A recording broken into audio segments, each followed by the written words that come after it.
Welcome to a guide for the Global Challenges category, one of the easier animated calling cards in the game, maybe right after Boot Camp, but unlike Boot Camp, it's one that some people won't recognize because they may not know the category even exists. So what are the Global Challenges? Not like they're meant to be hidden or anything, I wouldn't go so far as to call them a secret category, I'm sure most people know about them a month in, but if you're at the main menu here, as opposed to being in a mode, and you check your challenges, you'll see this one page for Global Challenges, and nearly all of these, if you scan through them, are not very difficult. They only involve you dipping a toe into each of the three game modes. By no means is this an impossibly hard mastery category of completing everything in the game, and you get this dope looking animated dragon title for them, except the animation is a little glitchy in a different way every time, with the head and neck there. Treyarch, please fix. So let's run through all of these. The launcher one at the end I think will require the most attention and strategy, but first there are two separate challenges that only involve getting to what are not high levels in any of these modes. Maybe Echelon 10 in Blackout is the highest thing there. If you don't play much Blackout and don't have that, you can start by doing all the Dark Ops challenges for some easy merits. I do have a quick guide on those.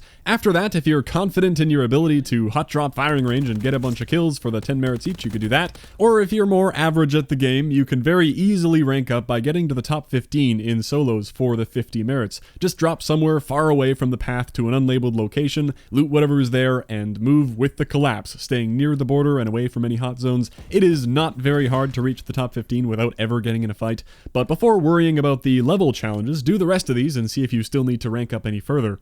This challenge is to earn one calling card in each mode, only one. For multiplayer and zombies, there are plenty of brain-dead easy challenges you can do to earn that. For example, knife 100 zombies, and for multiplayer, anything in boot camp. For Blackout, it actually isn't as easy as it sounds, because I did check, and the Dark Ops challenges do not appear to count, just like they don't count for percentage completion. Thanks to my friend Laundry for testing it out, because he's played plenty of zombies in MP, but barely any Blackout. He went and did the Blast Doors Dark Ops challenge, and that did not unlock the global calling card, which is too bad, because the Dark Ops are by far the easiest to do, the complete opposite of multiplayer. So the fastest Blackout challenge, if you can do it, is to win one game, plain and simple. If you can't get that, then you may be stuck doing one of the more grindy ones, like travel 100 miles in a wingsuit might be the next fastest, or 5,000 items looted, heal up 500 times, 150 kills. Those will take some time. Ideally, just try for that win. Maybe you want to play in a group to make it easier. While going for that, you can be doing these next 7 challenges. They're all about the same, and are for getting kills with each type of weapon. 50 in multiplayer, 100 in zombies, and only 2 in Blackout.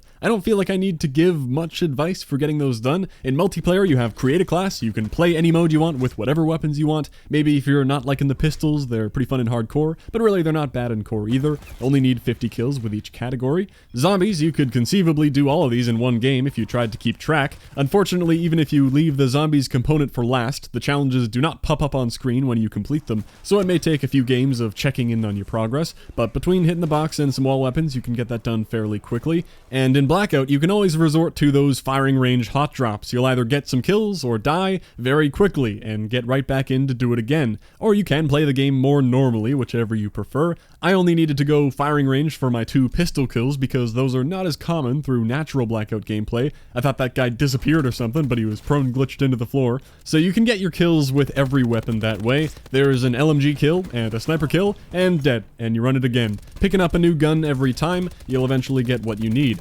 After that little grind, which you may have already done most or all of, depending on what modes you typically play, then there's another similar one for equipment kills with requirements cut in half for MP and zombies. You can use any lethal equipment specialist in MP, battery, firebreak, nomad, even torque. In zombies, your default frags are completely fine, and in Blackout, you'll want to be on the lookout for those cluster grenades especially, which you typically want to be doing anyway because they're very handy. Also Molotovs and frags, maybe even mesh mines if you find them early at firing range. Finally, we're at what I believe to be the hardest challenge here, for the launcher. Once again, 50 in MP, but kills or vehicle destructions, so if you've been going for gold, you should have that done. In zombies, you just have to get the Hellion out of the box, shouldn't be too hard. Then in Blackout, for some reason, you need 5 launcher kills, not 2 like everything else. The launcher isn't bad in Blackout by any means, but it isn't too easy to find, and can be awkward to use since you do want to be in close quarters. So here are several things to keep in mind strategy-wise if you do not have this one done and want want to hunt for it. When it comes to finding a launcher, you can find one just about anywhere if you do enough looting, both high tier and low tier,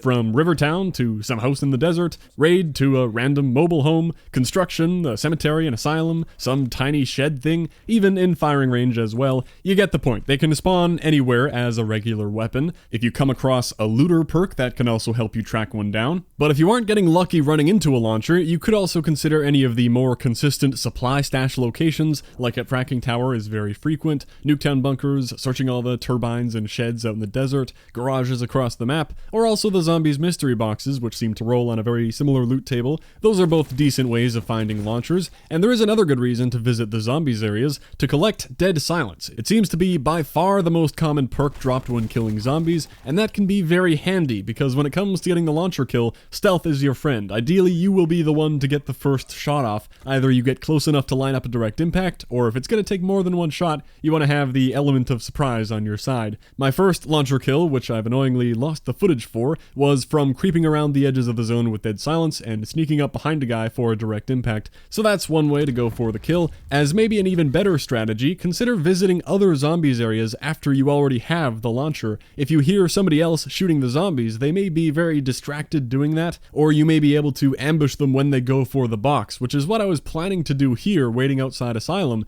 but then I heard a player fight go down, so I figured I'd try to act on that, and got a very easy kill on a guy looting a body. Tried applying that strategy here again, camping around outside the boxing ring, hoping for someone to go for it, and they did, so I snuck in there with my stealth perks to see what was going down. My timing wasn't great, so it got a little messy, but he did seem surprised, so thankfully he gave me enough time to reload and get the second shot off. That and the level 3 armor I had from the mystery box where I got the launcher. So there's that, or you could just get into a regular fight with the launcher, that can work too. You could try to soften someone up first, but because there is no health bar, I think that would be more difficult than just launcher spam if you have enough rockets. Of course, leading with a concussion would be a good idea as well. Killing yourself is fine too, as long as that launcher shows up in the kill cam. As I said, the launcher isn't bad by any means. Like at this point I was done with the challenge, but why not? I should mention locking on to things as well. If you've ever locked on to a vehicle in Blackout, you'll know it's much slower than in multiplayer. Makes sense. If you have the opportunity to lock onto someone driving an ATV or a Zodiac, those seem to result in a kill every time unless they're quick enough to hop off. Trucks you can try, helicopters you can for fun, but it's really unlikely. The pilot will get the lock-on warning. I'm pretty sure a full health helicopter can take one hit, and most people just jump out right away anyway, so that rarely works in my experience, and even if you do get a kill that way, it might not end up counting as a launcher kill anyway, often as a vehicle explosion it seems. Maybe you'll have different luck with that, but I've never gotten much out of locking onto vehicles. I think that's everything to do with Blackout launcher kills. It can take a few games to find one, and then once you have it, it's about a 50-50 whether you can get a kill with it. Doesn't take a whole lot of skill, but with the right perks and positioning and timing, you can greatly improve your chances. So that's also everything for the Global Challenges category. It gives a nice incentive to try all 3 modes if you haven't yet. If you've only been playing one mode so far, then there will be a few things to grind out here. But overall, I do think this is a very easy and unique animated calling card to grab. If this was too simple for you and you want a tougher challenge, you can go watch that 25-minute Ninja Guide thing. I figured I'd balance that out with a more relaxing challenge hunt here. Well, I hope something in there helps, and if you didn't know about that challenge category, may as well check it out and see how much you've already completed. Thanks for watching. I'll catch you next time.